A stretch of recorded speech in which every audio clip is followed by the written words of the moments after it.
Scooty করে যেতে যেতে হঠাৎই এই জায়গাটা চোখে পড়ে, আর জায়গাটা এতটা সুন্দর ছিল যে আমরা না দাঁড়িয়ে পারলামই না।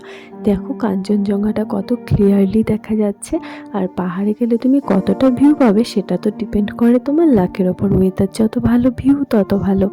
আমাকে বিয়ে করার পর আমার বরের অবস্থা, ঘুরতে এসেছি, আমার হাতে না একটা পার্স আছে না গলার স্কার্ফ আছে, সব কিছু খুলে দিয়ে দিয়েছে আমার বরের কাছে। দাঁড়াও দেখাচ্ছি একবার আমার বর। এই যে হলো সেই ব্যক্তি যে কোথাও ঘুরতে আসলে এই যে একটা ব্যাগ, দুটো হেলমেট, আমার সাইড ব্যাগ, স্কার্ফ, সব কিছু নিয়ে। তো এখানে আমাদের ঘোরা মোটামুটি কমপ্লিট, মানে এই জায়গাটা দেখা। এবার আমরা যেখানের জন্য বেরিয়েছি সেই দিকেই যাব। আর এই জায়গাটাকে বলা হয় সীমানা ভিউ পয়েন্ট। আর এখান থেকে যে কাঞ্চনজঙ্ঘাটা, এই জায়গাটাতে মনে হচ্ছে শুয়ে আছে মুখ, নাক, পেট, আর এদিকটা হলো পা। এবার বেরোই, কোথায় যাচ্ছি সেটা কিন্তু এখন বলবো।